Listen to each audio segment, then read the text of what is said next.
Ассалому алейкум дӯстон, хуш омадем ба шабакаи мо. Аллакай имшаб, яъне шаби 25 ба 26 сентябр турнири калони UFC 266 баргузор мегардад, ки шумо бояд ҳатман ин турнирро тамошо кунед.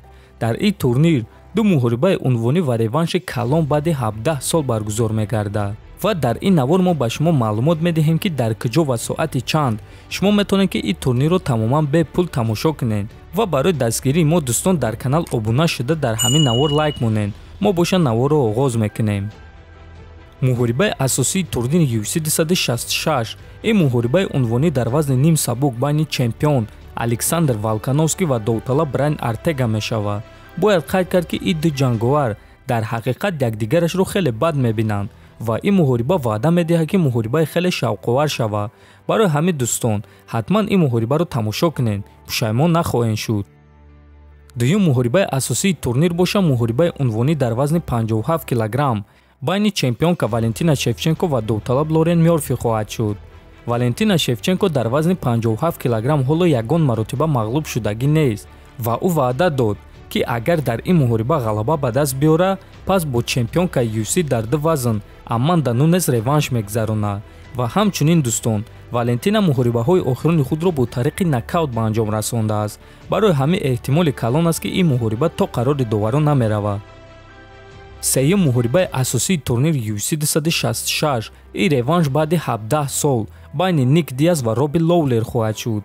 аввалин муҳорибаи ин ду ҷанговар соли 2004 дар турнири UFC 47 баргузор гардида буд ва дар ҳамон муҳориба Диаз дар дуюм раунд бо тариқи нокаути техникӣ ғалаба ба даст оварда буд ва акнун баъд аз 17 сол UFC реванши онҳоро ташкил кард. ва дӯстон бояд қайд кард, ки Ник Диаз тақрибан 7 сол ба қафас баромадагӣ набуд ва аз ҳамин сабаб бисёриҳо ба ғалабаи Лоулер боварӣ доранд. аммо ҳама чиз ҳамин бего аниқ хоҳад шуд ва чӣ хеле ки ба ҳамагон маълум аст, Нейт Диаз ва Ник Диаз доимо муҳорибаҳои дурахшон нишон медиҳанд. барои ҳамин ҳатман ин муҳорибаро тамошо кунед.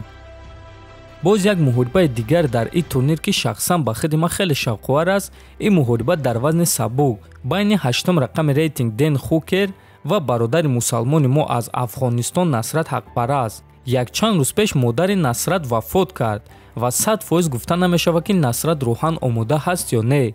ва ҳамчунин рақиби ӯ Дэн Хукер хеле дер виза ба даст овард ва аз ҳамин сабаб дар вақти парвоз дар дохили самолёт Дэн Хукер вазнпартоии худро оғоз кард. умуман дӯстон, ҳар дуи ҷанговаро бо мушкилиҳои сахт рӯбарӯ шуданд, не ки ба ин нигоҳ нокарда онҳо вазни даркориро карданд ва акнун дар қафас беҳтарини худро муайян хоҳанд кард. акнун боша дӯстон, биён мегзарем ба қисми асосии видеонавор, ки ҳамаи мо шумо дар ин ҷо ҷамъ омадаем. дар куҷо ва соати чанд ин турнирро тамошо карда мешавад. турнир имшаб, яъне шаби 25 ба 26 сентябр аз соати 1:00 ба вақти Москва ва 3:00 ба вақти душанбе оғоз мегардад. муҳорибаҳои асосии турнир боша аз соати 5:00 ба вақти Москва ва 7:00 саҳар ба вақти душанбе оғоз мегардад. ссилкаи бепули ин турнирро мо дар телеграм канали Паҳлавон пешкаш шумо мекунем. ссилкаи телеграм дар якум комментарий закрепид шуда.